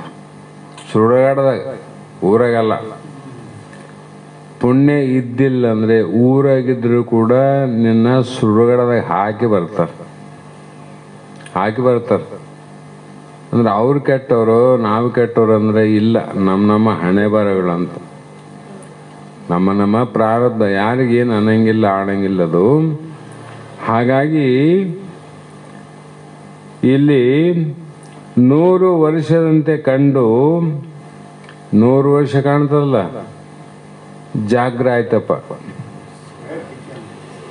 ಆ 100 ವರ್ಷದ ಕನಸಿನ ಸಂಸಾರ ಜಾಗೃತ್ ಕಾಲ ಪ್ರಾಪ್ತಿಯಾದರೆ ಆ ಸ್ವಪ್ನದ ಭ್ರಾಂತಿಯೆಲ್ಲ ಕ್ಷಣದಲ್ಲಿ ಕೆಟ್ಟೋಗ್ತದೆ ನೋಡ್ರಿ. ನನಗೆ ಎಂತೆಂಥ ಕನಸು ಬಿದ್ದಿತ್ತು, ಹಿಂಗಾಯ್ತು, ಏನನ್ನ ಹೇಳಮ್ಮ ಏನು ಬಿತ್ತು ಅಂದರೆ ನೆನಪೇ ಇಲ್ಲ ಅಂದ್ಬಿಡ್ತೆ. ಸುಳ್ಳಾಯ್ತಿಲ್ಲ, ಸುಳ್ಳು ಹಾಕಿ ಎಷ್ಟೊತ್ತು ಬೇಕಾಯ್ತು. 100 ವರ್ಷದ ಸ್ವಪ್ನದ ಭ್ರಾಂತಿ ಏನದ, ಜಾಗೃತ್ ಕಾಲ ಪ್ರಾಪ್ತಿಯಾದ ಸಮತ್ಕಾಲದಲ್ಲಿ ನಾಶ ಆಗಿ ಹೋಯ್ತದೆ, ಕೆಟ್ಟ ಹೋಗ್ತದೆ. ಅದರಂತೆ ಕ್ಷಣವತ್ತಿನಲ್ಲಿ ತೋರಿದ ಸ್ವಪ್ನವು 100 ವರ್ಷದಂತೆ ನನಗೆ ತೋರಿತು. ಇದೇನು ಆಶ್ಚರ್ಯ! ಕನಸು ಬಿದ್ದುದು ಒಂದು ಕ್ಷಣ, ಅದು ನಡೆದು 100 ವರ್ಷ ಅಂತಂದ್ರೆ, ಯೋಗ ವಾಶಿಷ್ಯದಲ್ಲಿ ಗಾದಿ ಬ್ರಾಹ್ಮಣನ ಕತೆ ಹೇಳ್ಯಾರ. ಅದು ಮುಂದೆ ಬರ್ತದ. ಆ ಕತೆ ಎಷ್ಟು ಚಂದ ಬರ್ತದಂದ್ರೆ, ಆ ಕಥೆಯನ್ನು ಕೇಳಿದರೆ ಈ ಕಥೆಯ ಗುಟ್ಟನ್ನು ಯಾರು ತಿಳ್ತಾರೋ ಅವರೇ ಮುಕ್ತ ಅಂತ ಬರ್ತಾರೆ. ಮತ್ತೆ ಆ ಕಥೆಯ ಗುಟ್ಟು ತಿಳ್ಕೊಂಡು ಅದೇ ಮುಕ್ತರು. ಈ ಕಥೆಯನ್ನು ನಾನು ಸುರೇಶ್ ಸರು, ಸರಳಮೇಣವರು ಪಾರಮಾರ್ಥ ಗೀತೆ ನಡೆದತ್ತು ನಾನು ಹೇಳಕತ್ತಿದ್ದೆ. ಆವಾಗ ಆ ಕಥೆಯನ್ನು ನಾನು ಗ್ರಂಥಾವಳಿ ತೊಗೊಂಡು ಹೇಳ್ತಿದ್ದೆ. ಅವಾಗ ಗ್ರಂಥಾವಳಿನೇ ಈ ಕತೆ ಹೇಳಿದಾಗ ಅವರು ಕೇಳಿ ಮನೆಗೆ ಹೋಗಿ ಟೀಕಾ ತಾಪ್ತಾರೆ ನೋಡ್ಯಾರ. ಏನ್ರಿ ಎಷ್ಟು ನೆನಪು ಇದ್ರಾಗ ಇದ್ದದ್ದು, ಏನಾರ ಒಂದು ಅಕ್ಷರ ತಪ್ಪಲಾರ್ದಂಗೆ ಹೇಳಿರಲ್ಲ, ಎಷ್ಟು ಜ್ಞಾಪಕ ಶಕ್ತಿ ಅಂದ್ರೆ ಅವ್ರು ನಮ್ಗೆ. ಅಲ್ಲ, ಕತೆ ಸಾರಾಂಶನ ಹೆಂಗಾದ್ರಿ, ಭಾಳ ಚಂದ ಅದ, ಇಲ್ಲ ಅದು ಭಾಳ ಯೋಗ್ಯವಾದ ಅಂತ ಅವರು ಕೂಡ ನನಗೆ ಭಾಳ ಸಲ ಹೇಳಿದ್ರು. ಆ ಕತೆ ಇವತ್ತಿಗೂ ನೆನಪಾದ್ರಿ ನೀವು ಹೇಳಿದ್ದಂತ. ಇದ್ರ ಬರ್ದಾರ, ಇಲ್ಲಂತಲ್ಲ. ಹೀಗೆ ಸ್ವಪ್ನ ಪ್ರಪಂಚವು ಹೇಗೆ ಸುಳ್ಳಾಗ್ಬೋದು? ಸುಳ್ಳಾಯ್ತೆಲ್ಲ ಜಾಗೃತ ಕಾಲ ಆದಮೇಲೆ. ಅದರಂತೆ ಸ್ವರೂಪ ಜ್ಞಾನ ಆದ ನಂತರ ಈ ವಿಶ್ವ ಪ್ರಪಂಚವಾದ ಸುಳ್ಳಾಗ್ತದ. ಸ್ವರೂಪ ಜ್ಞಾನ ಆಗುತ್ತ ನೋಡ್ರಿ. ಯಾರಿಗೂ ಸುಳ್ಳಾಗದ. ಸುಮ್ಮನೆ ಬಾಯಲ್ಲಿ ಮಾತಾಡಿ ಸುಳ್ಳು, ಜಗನ್ಮಿಥ್ಯ, ಬ್ರಹ್ಮ ಸತ್ಯ ಅಂತ ಯಾರಾದರೂ ಹೇಳ್ಬೋದು, ನಾನು ಹೇಳ್ಬೋದು. ಆದರೆ ಅವರವರು ಅನುಭವಕ್ಕೆ ಬಿಟ್ಟದ್ದು.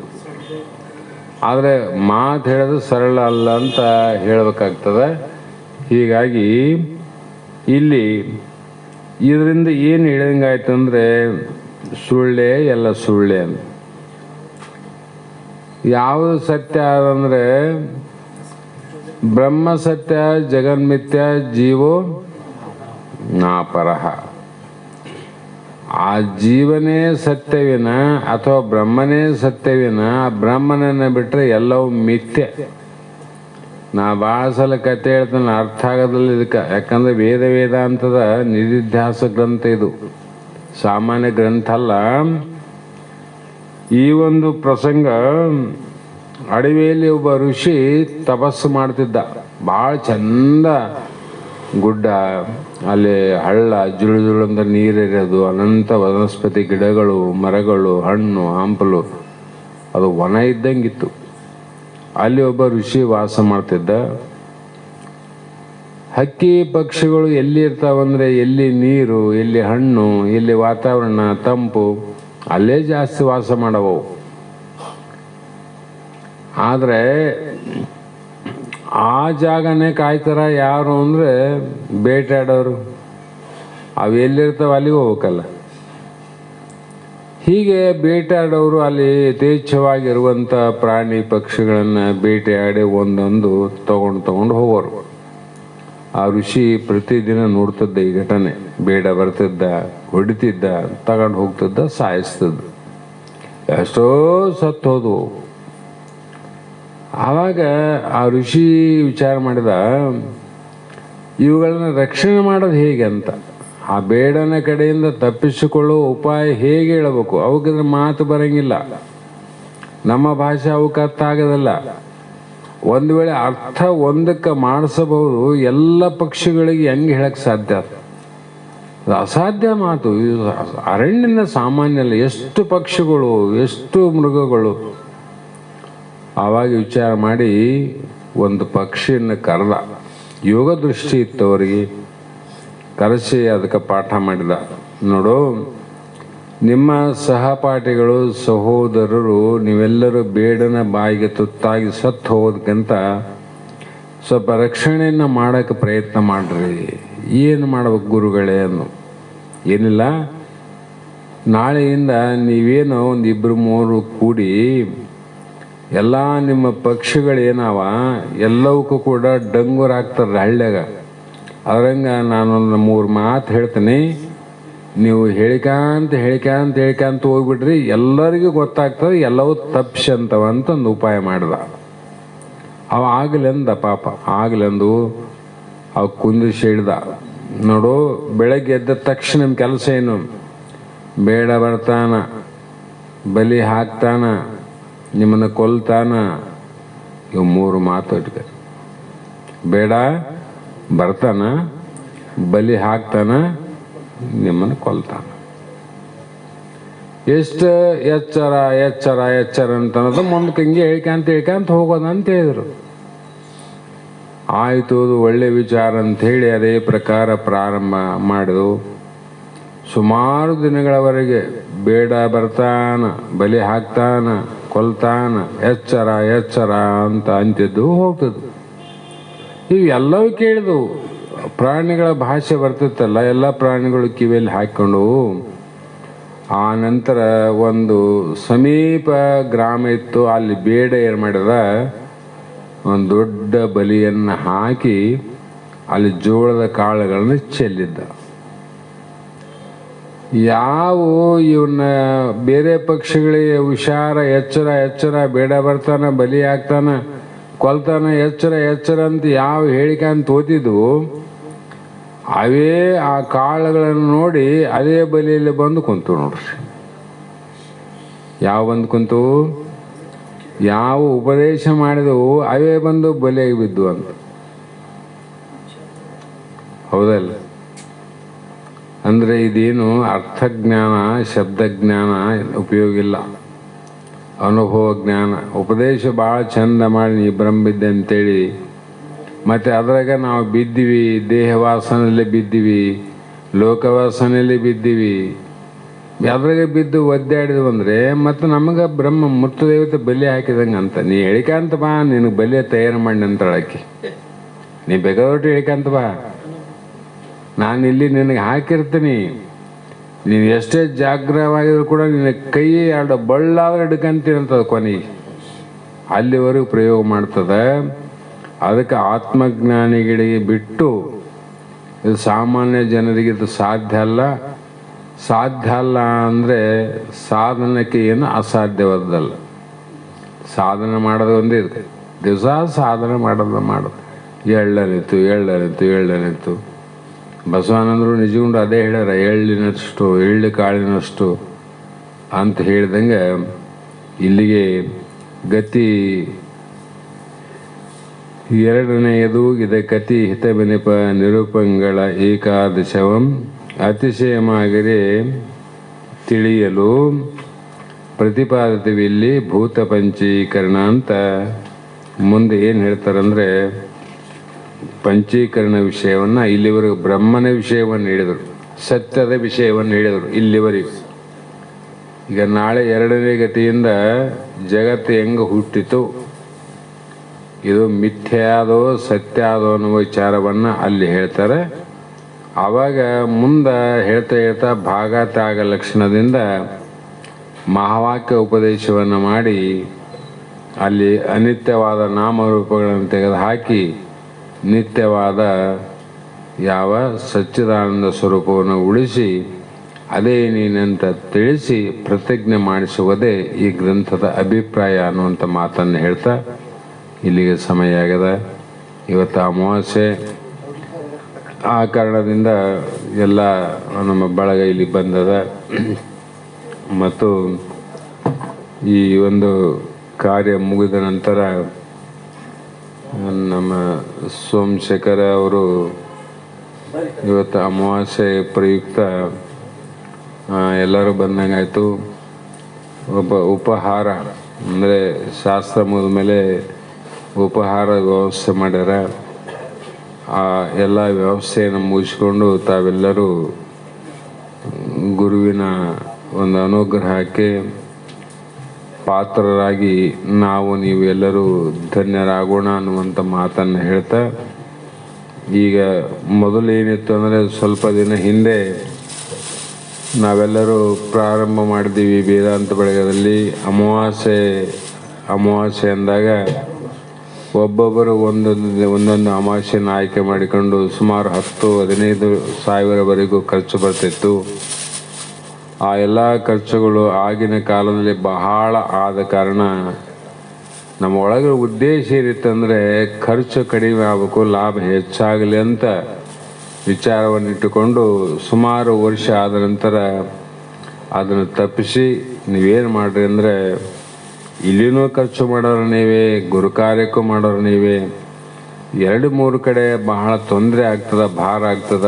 ಈಗ ಮಾಡೋದನ್ನು ಒಟ್ಟಿನಲ್ಲಿ ಗುರು ಕಾರ್ಯ ಮಾಡುವಾಗ ಇದೇ ದುಡ್ಡನ್ನು ಅಲ್ಲಿ ಹಾಕಿ ಆ ಕಾರ್ಯವನ್ನು ಮಾಡಿದರೆ ಬಹಳ ಸತ್ಪಾತ್ರಕ್ಕೆ ಅನುಕೂಲ ಆಗ್ತದಂತ ಅದನ್ನು ತಪ್ಪಿಸೋಕ್ಕೋಸ್ಕರವಾಗಿ ನಾವು ಒಂದೊಂದು ಅಮಾವಾಸ್ಯೆ ಬೇರೆ ಬೇರೆ ಕಡೆ ಹೋಗ್ತೀವಿ, ಇಲ್ಲಿ ಇರೋದಿಲ್ಲ ಅಂತೇಳಿ ನಿರ್ಣಯ ಮಾಡಿದ್ವಿ.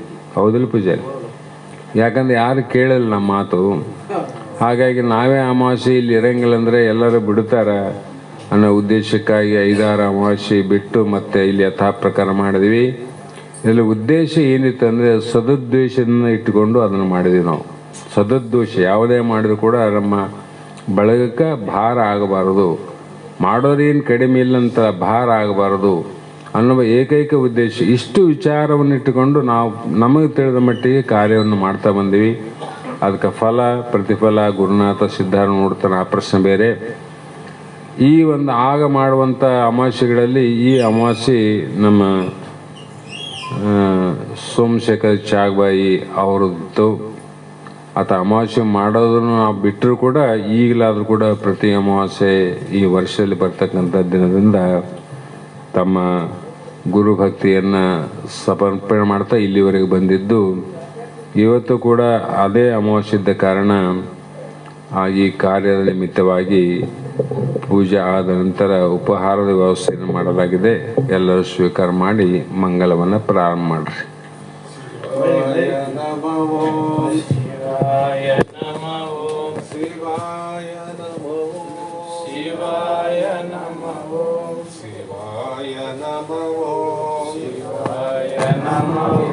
ಶಿವಾಯ ನಮಃ ಓಂ. ಶಿವಾಯ ನಮಃ ಓಂ. ಶಿವಾಯ ನಮಃ ಓಂ. ಶಿವಾಯ ನಮಃ ಓಂ. ಶಿವಾಯ ನಮಃ ಓಂ. ಶಿವಾಯ ನಮಃ ಓಂ. ಶಿವಾಯ ನಮಃ ಓಂ.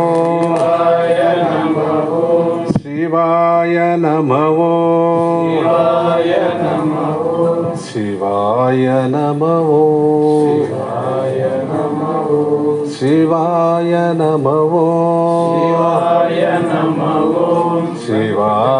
ನಮಃ ಓಂ. ಶಿವಾಯ ನಮಃ ಓಂ. ಶಿವಾಯ ನಮಃ ಓಂ. ಶಿವಾಯ ನಮಃ ಓಂ. ಶಿವಾಯ ನಮಃ ಓಂ. ಶಿವಾಯ ನಮಃ ಓಂ. ಶಿವಾಯ ನಮಃ. ಎನ್ನ ಪಾವನ ಮಾಡಿ ಸಲವಿದ ಸದ್ಗುರುರಾಯ, ಕುನ್ನಿ ನಾನು ಸಾಧು ಕುನ್ನಿ ನಾನು. ಎನ್ನ ಪಾವನ ಮಾಡಿ ಸಲವಿದ ಸದ್ಗುರುರಾಯ, ಕುನ್ನಿ ನಾನು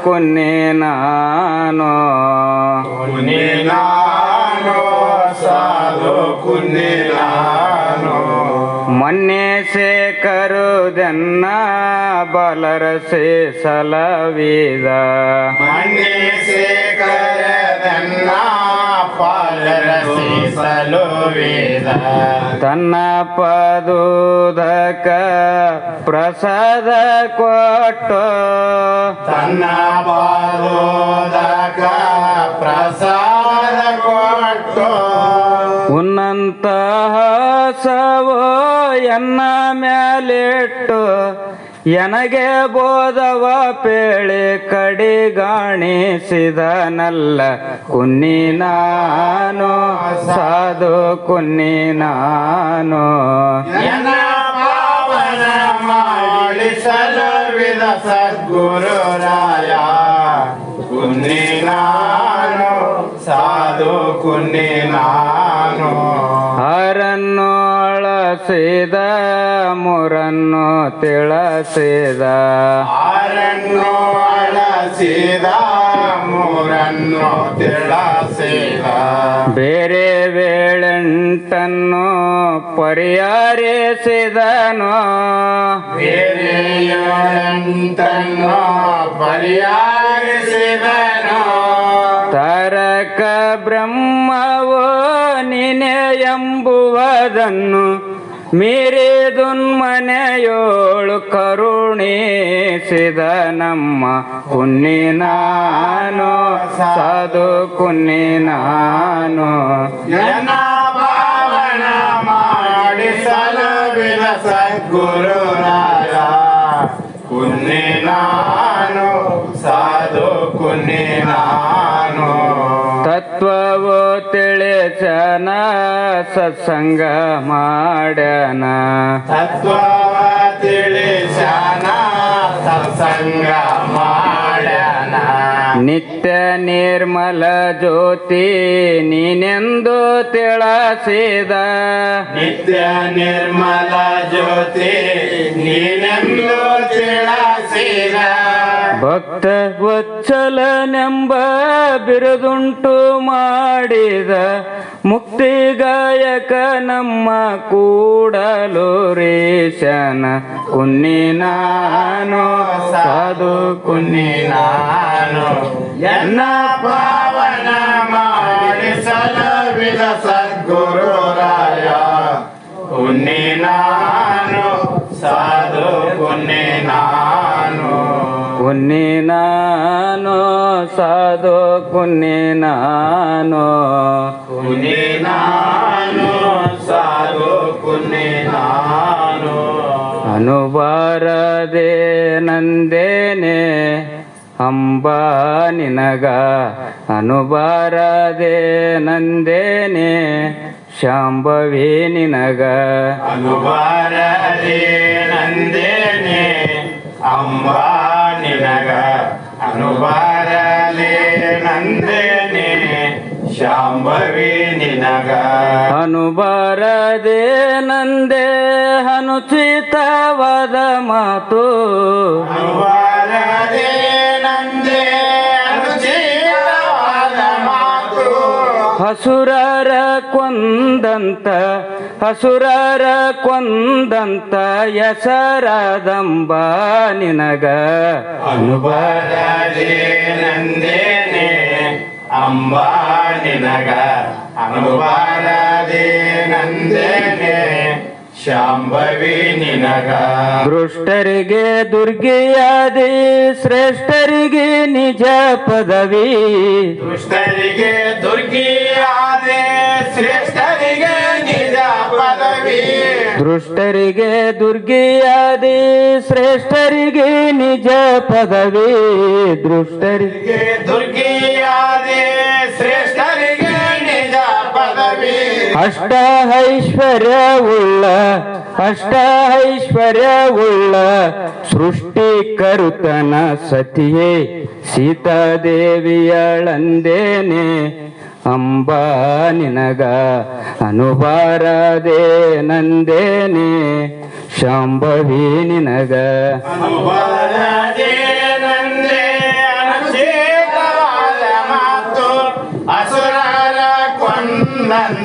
ಹೆಸರಾದಂಬ ನಿನಗ ಅನುಬಾರದೆ ನಂದೇನೆ ಅಂಬ ನಿನಗ ಅನುಬಾರದೆ ನಂದೇನೆ ಶಾಂಭವಿ ನಿನಗ ಚಂಡ ಮುಂಡರಿಗಾಗಿ ಚಂಡಿ ರೂಪವ ತಾಳೆ ಚಂಡ ಮುಂಡರಿಗಾಗಿ ಚಂಡಿ ರೂಪವ ತಾಳಿ ರುಂಡಮಾಲಿಯ ಕೊರಳುಳು ರುಂಡಮಾಲಿಯ ಕೊರಳುಳು ಧರಿಸಿದಂಬ ನಿನಗ ಪರಮ ಪಾರ್ವತಿಯಳಂದೇನೆ ಅಂಬ ನಿನಗ ಅನುಬಾರದೆ ನಂದೇನೆ ಶಾಂಭವಿ ನಿನಗ ಅನುಬಾರದೆ ನಂದೇ ಅನುಚಿತವಾದ ಮಾತು ಅಸುರರ ಕೊಂದಂತ ಹೆಸರಾದಂಬ ನಿನಗ ಅನುಬಾರದೆ ನಂದೇನೆ ಅಂಬ ನಿನಗ ಅನುಬಾರದೆ ನಂದೇನೆ ಶಾಂಭವಿ ನಿನಗ ವಿದ್ಯದೊಳಗೆ ಕಾಡ ಸಿದ್ಧರೇವಣನಿಗೆ ಯುದ್ಧದೊಳಗೆ ಕಾಡ ಸಿದ್ಧರೇವಣನಿಗೆ ಜುಜ್ಜಾಟದೊಳು ಗೆದ್ದು ಕದ್ದು ವಿಷಯನ ಉಳಸೆ ಗೆದ್ದ ಮಾದೇವಿಯಳಂದೇನೆ ಅಂಬ ನಿನಗ ಅನುಬಾರದೆ ನಂದೇನೆ ಶಾಂಭವಿ ನಿನಗ ಅನುಬಾರದೆ ನಂದೇ ಅನುಚಿತವಾದ ಮಾತು ಹಸುರರ ಕೊಂದಂತ ಹೆಸರಾದಂಬ ನಿನಗ ಅನುಬಾರದೆ ನಂದೇನೆ ಅಂಬ ನಿನಗ ಅನುಬಾರದೆ ನಂದೇನೆ ಶಾಂಭವಿ ನಿನಗ ಚಂಡ ಮುಂಡರಿಗ್ ಸುಂಬಾನಿ ಸುಂಬಾರ ಗಂಭೀರ ತನವ ಮುರಿದಿ ಸ್ವಾಮಿ ಸುಂಬಾರ ಗಂಭೀರತನವ ಮುರಿದು ಸುಂಬಾನಿ ಸುಂಬಾರ ಗಂಭೀರ ತನವ ಮುರಿದು ಸುಂಬಾನಿ ಶುಂಭಾರ ಗಂಭೀರತನವ ಮುರಿದು ಹಿಮಾಚಲದೊಳು ನಿತ್ಯ ವಾಸದಂಬ ನಿನಗ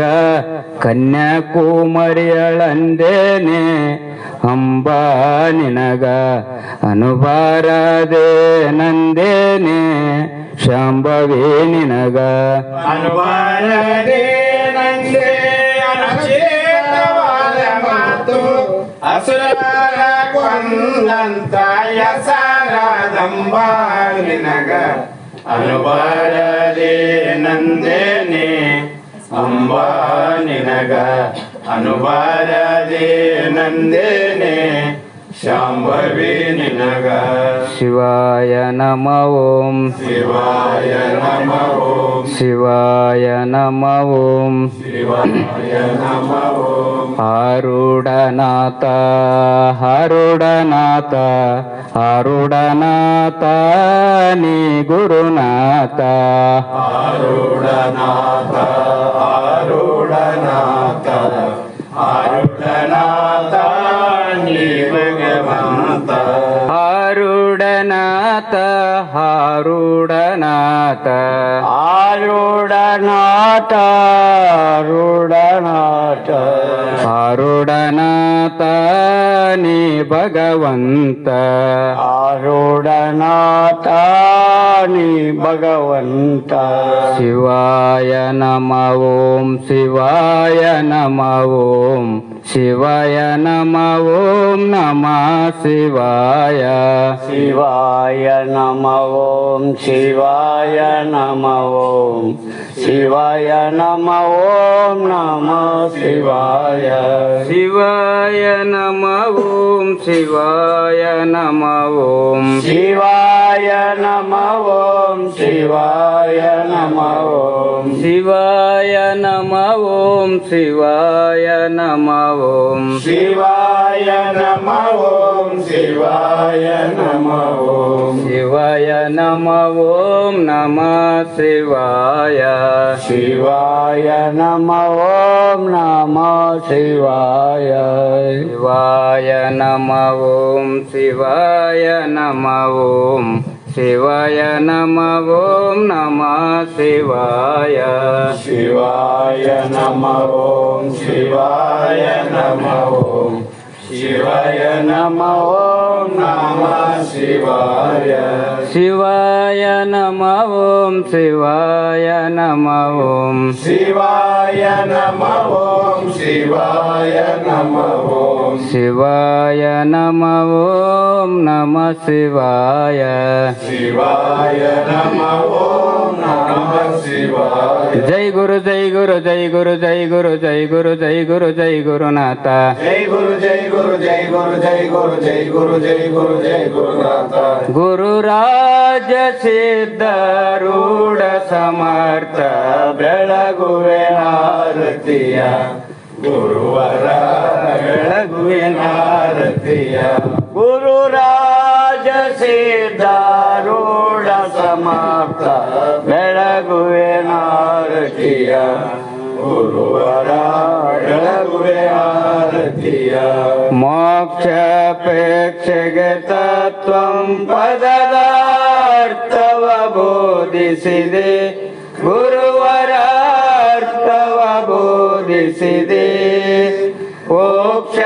ಓಕ್ಷವಾಣ ಶಂಕರ ನಾಮ ಉಚಾರವ ಮಾಡಿಸಿದೆ ಗುರುವರ ಉಚಾರವ ಮಾಡಿಸಿದೆ ಶ್ಯಾಮದಾಮ ಶ್ರೀರಾಮ ಭಿನ್ನ ಶಂಕರ ನೀನಿರುವೆ ಗುರುವರ ಶಂಕರ ನೀನಿರುವೆ ಕಾಮ ಕ್ರೋಧವ ನಾಶಿಸಿ ಜಗದೊಳು ಶಾಂತಿಯ ಬೀರಿದೆ ಗುರುವರ ಶಾಂತಿಯ ಬೀರಿದೆ ಶರಣ ಭಜಕರ ದುರಿತ ವೃಂದವ ತ್ವರಿತದಿ ನಾಶಿಸಿದೆ ಗುರುವರ ತ್ವರಿತದಿ ನಾಶಿಸಿದೆ ವರಭೂಳತಾಪುರ ದೈವದಿಂದಲೇ ನಿರುತದಿ ವಾಸಿಸಿದೆ ಗುರುವರ ಹರುಷದಿ ವಾಸಿಸಿದೆ ಗುರುರಾಜ ಸಿದ್ಧಾರೂಢ ಸಮರ್ಥ ಬೆಳಗುವೆ ಆರತಿಯ ಗುರುವರ ಬೆಳಗುವೆ ಆರತಿಯ ಹರ ಓಂ ಚೈತನ್ಯಂ ಶಾಶ್ವತಂ ಶಾಂತಂ ವ್ಯೋಮಾನಂಜನಂ ನಾರಬಿಂದು ಕಲಾತೀತಂ ತಸ್ಮೈ ಶ್ರೀ ಗುರುವೇ ನಮಃ ಶ್ರೀಮದ್ ಜಗದ್ಗುರು ಸಿದ್ಧಾರೂಢ महाराज की जय श्री सद्गुरु शिवपुत्र महाराज की जय श्री सद्गुरु बसवानंद महाराज की जय श्री सद्गुरु अभिनव महाराज की जय सकल साधु संत महाराज की जय जय मंगलम जय नमः पार्वती शिव हर महादेव